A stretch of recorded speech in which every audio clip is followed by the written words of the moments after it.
Good day. This is HJT Views on Current Affairs. The Kisan protests have put us in a situation where the judiciary, the executive, and the legislature are all shown to be incapable of performing their roles. The legislature passed bills, the judiciary stated that the bills will not be implemented, and the executive simply does not know what it has to do in this matter.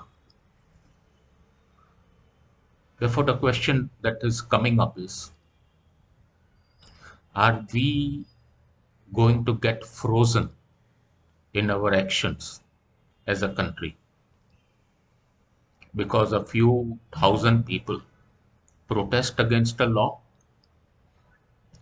Or are we in the second stage of our development as a nation that we need to start asking that question very seriously? What after Narendra Modi? It is a question that is not only applicable to the BJP and the BJP government and the NDA, it is a question that is also applicable to the people of India and to opposition parties.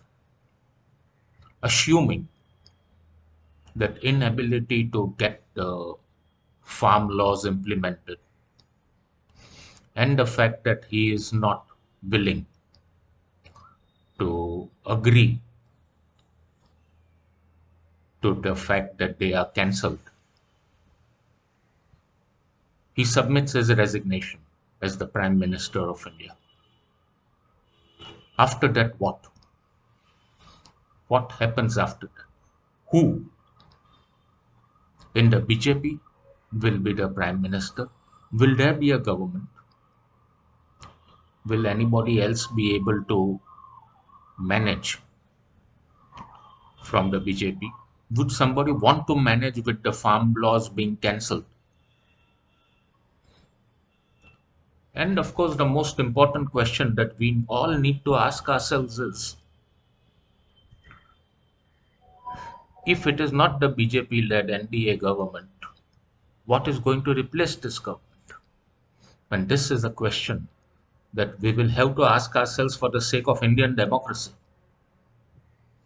We cannot be living in a situation where democracy is only a one horse race.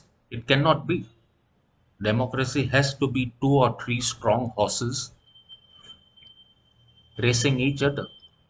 Okay, today the BJP led NDA is in the lead, but tomorrow it may not be so. It should not be so. There should be somebody else to take the place. So that if you are unhappy over here, you just switch over as an electorate and appoint somebody else. So who is it that we are going to appoint in this place? Are we going back to the times when the regional parties and the left came together? Deve Gowda's prime ministership, supported by the Congress from outside. We all know what happened to that government and how twice the Congress pulled the carpet from under their feet. Is that going to be one of the possibilities?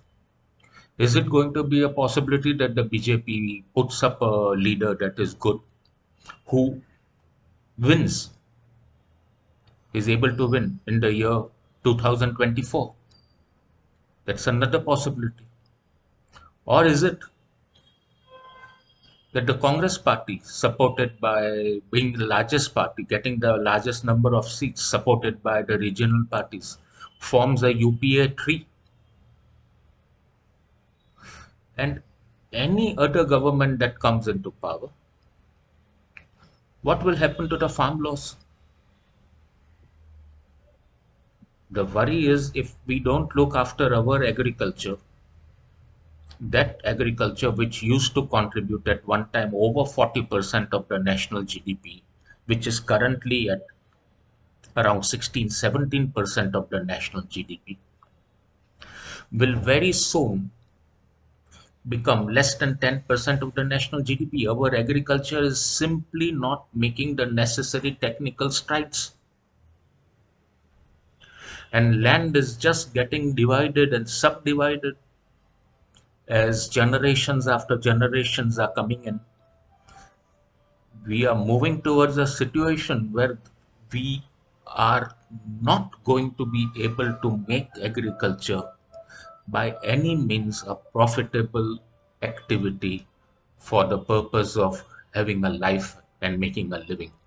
That is the biggest challenge that we have. The Kisan agitation is a small part of it. The real big challenge is, without these agricultural laws, how are we going to look after our agriculture? That's the question that nobody at the present moment is willing to answer.